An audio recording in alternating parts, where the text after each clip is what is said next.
High, welcome to ডিআইকে। আজকে আমরা আলোচনা করব এইচটিএমএল নিয়ে। এই ভিডিওতে আমরা জানব এইচটিএমএল কি, এইচটিএমএল কীভাবে কাজ করে এবং এইচটিএমএল স্ট্রাকচার সম্পর্কে। এইচটিএমএল এর পূর্ণরূপ হল হাইপারটেক্সট মার্কআপ ল্যাঙ্গুয়েজ। এইটা দিয়ে সকল ওয়েবসাইটের স্ট্রাকচার তৈরি করা হয়। এই জন্য এইচটিএমএলকে বলা হয় সকল ওয়েবসাইটের ভিত্তি। দেন আমরা জানব এইচটিএমএল এর ইতিহাস সম্পর্কে। টিম বার্নার্স-লি 1993 সালে এইচটিএমএল আবিষ্কার করেন। এটি মূলত এক্সএমএল দিয়ে শুরু হয়েছিল, পরে এটি এইচটিএমএল এ কনভার্ট করা হয়। এইচটিএমএল লেখার জন্য আমাদের তিনটা জিনিসের প্রয়োজন হবে। একটি কোড এডিটর লাগবে যেখানে আমরা কোড লিখব। দেন একটি ফোল্ডার লাগবে যেখানে আমরা ডেটা স্টোর করব। রেজাল্ট শো করানোর জন্য আমাদের একটি ব্রাউজারের প্রয়োজন হবে। যে কোনো ব্রাউজার হলেই হবে, যেমন ফায়ারফক্স, গুগল ক্রোম, ইটিসি। এগুলোর লিঙ্ক আমি ডেসক্রিপশন বক্সে দিয়ে দেব। আপনারা এগুলো নামিয়ে ফেলবেন এবং ইনস্টল করে ফেলবেন। তো চলুন শুরু করি, তবে ফিরে আসছি ইন্ট্রোর পরে।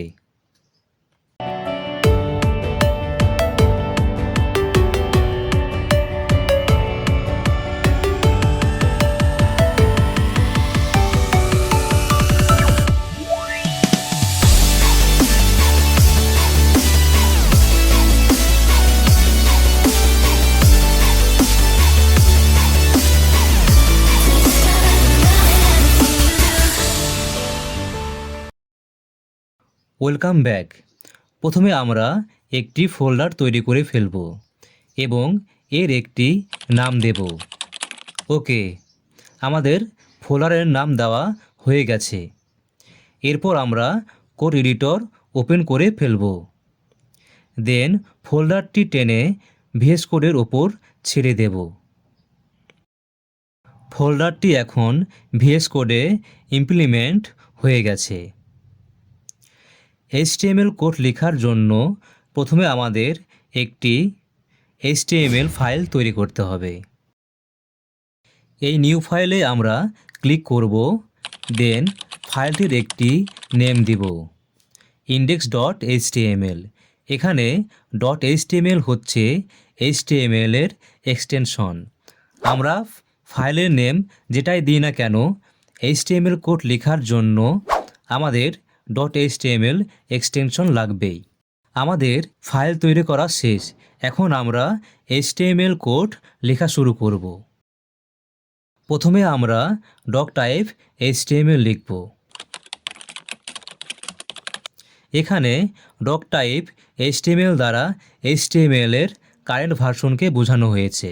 এখন এইচটিএমএল এর কারেন্ট ভার্সন HTML5 চলছে। এইটা দেখার জন্য আমরা একটু ব্রাউজারে চলে যাব। দেন আমরা google.com-এ চলে যাব। এখানে আসার পর মাউসের রাইট বাটন ক্লিক করব। দেন ভিউ পেজ সোর্সে ক্লিক করব। এরপর আমরা যদি কোডের শুরুতে লক্ষ্য করি, ডক টাইপ HTML কোডটা আছে। আমরা আরেকটি ট্যাব ওপেন করি। এখানেও একটি সাইট লিখি, যেমন দ্য ডেইলি স্টার। এখানে আমরা রাইট বাটন ক্লিক করব। দেন ভিউ পেজ সোর্সে ক্লিক করব। এখানেও শুরুতে ডক টাইপ HTML আছে। তবে আরেকটি বিষয়, ডক টাইপ HTML লেখাটি ক্যাপিটাল বা স্মল লেটার হলেও কোনো প্রবলেম নেই। এখানে ডক টাইপ HTML এর সবগুলো বর্ণ স্মল লেটার, কিন্তু এইখানে ডক টাইপের সবগুলো বর্ণ ক্যাপিটাল লেটার। আশা করি বিষয়টি বুঝতে পেরেছেন।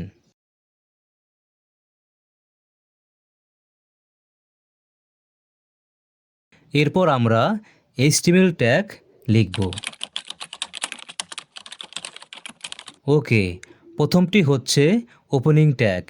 ওপেনিং ট্যাগ সবসময় লেস দ্যান এবং গ্রেটার দেন দিয়ে শুরু হয়। অন্যদিকে closing tag less than slash greater than দিয়ে শেষ হয়। এটার ওপেনিং ট্যাগে ল্যাং লিখব। এর অর্থ হচ্ছে ল্যাঙ্গুয়েজ। এখানে ইংলিশের EN ইউজ করব। আমরা চাইলে যে কোনো ল্যাঙ্গুয়েজ ইউজ করতে পারি।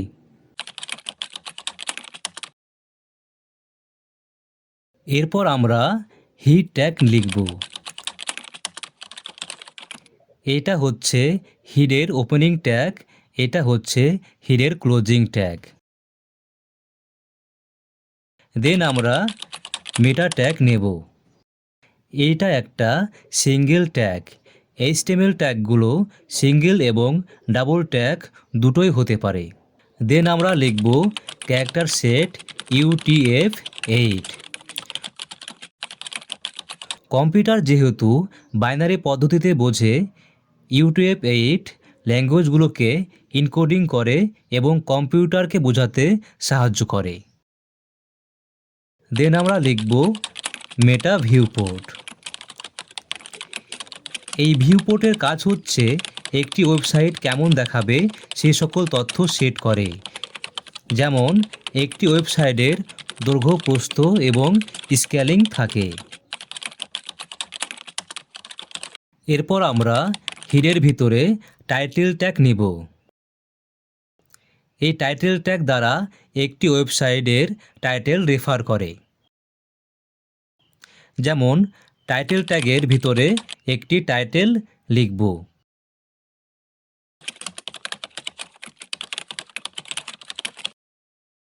এখন আমরা আমাদের HTML ফাইলটি ব্রাউজারে ওপেন করব। দেখেন, টাইটেল বারে আমরা টাইটেলটি দেখতে পাচ্ছি। আমরা যদি google.com-এ চলে যাই, এখানেও আমরা গুগলের টাইটেলটি দেখতে পাচ্ছি।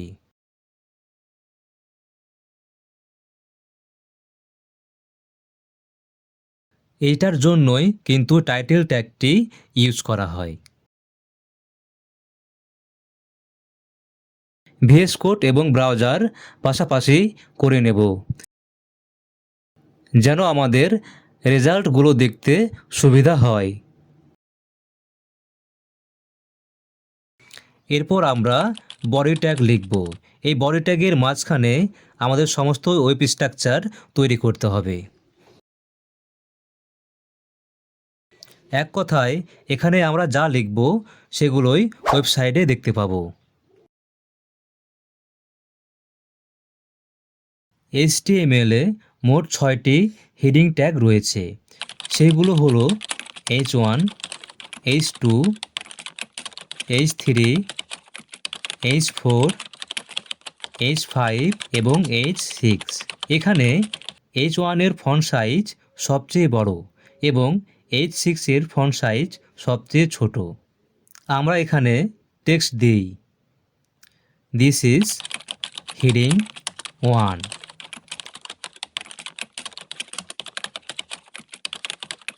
দেন এটা আমরা এখন কপি করব এবং নেক্সটগুলোতে পেস্ট করে দেব এবং নামগুলো পরিবর্তন করে দেব। এটা হবে দিস ইজ হেডিং 2, দেন 3, দেন 4,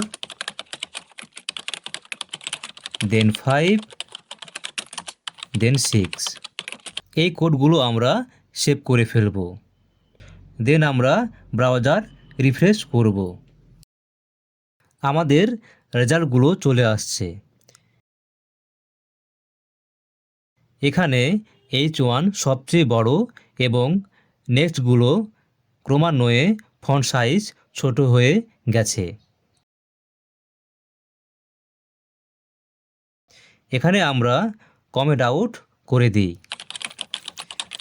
এখানে লিখব হেডিং, তাহলে আমাদের বুঝতে সুবিধা হবে। তবে একটা বিষয়, কমেন্ট আউট ব্রাউজারে শো করে না। আমরা একটি নতুন ট্যাব ওপেন করি। দেন আমরা একটি ওয়েবসাইট ভিজিট করব, দ্য ওয়াশিংটন পোস্ট।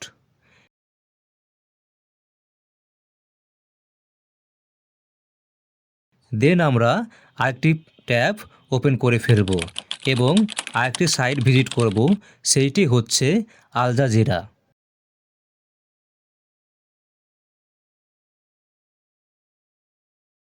দেন এই লেখার উপর রাইট বাটন ক্লিক করি, দেন ইন্সপেক্ট করব। এইখানে আমরা লক্ষ্য করি এই হেডিংটি H2 ট্যাগের ভিতরে রয়েছে।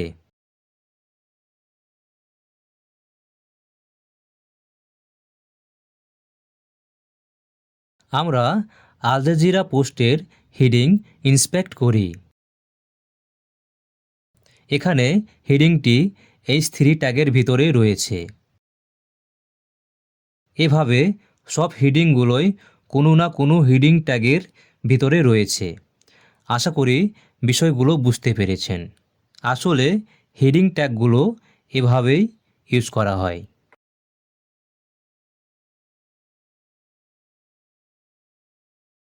এরপর আমরা প্যারাগ্রাফ লেখার জন্য পি ট্যাগ লিখব। এই ট্যাগের ভিতরে লরামের কিছু ডামি টেক্সট ইউজ করব।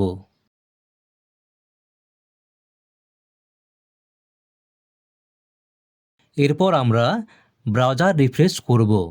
ওকে, আমাদের প্যারাগ্রাফটি শো করছে। এভাবে প্যারাগ্রাফগুলো লেখা হয়।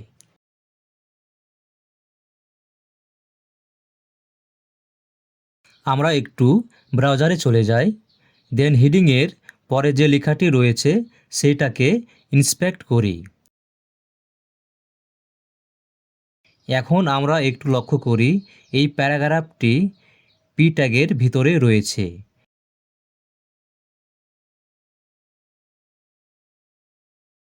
বাকিগুলো ইন্সপেক্ট করলেও সেম রেজাল্ট আসবে। আশা করি বিষয়টি বুঝতে পেরেছেন। আর এভাবেই পি ট্যাগগুলো ইউজ করা হয়।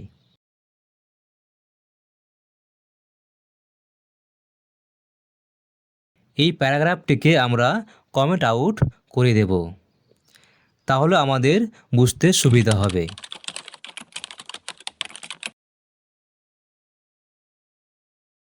হেডিং এবং প্যারাগ্রাফ সেপারেট করার জন্য আমরা আরেকটি HTML ট্যাগ ইউজ করতে পারি। সেটাকে বলা হয় HR, যার পূর্ণরূপ হচ্ছে হরিজন্টাল রো। আমরা এইখানে HR ট্যাগ লিখে ফেললাম। এটা একটা সিঙ্গেল ট্যাগ।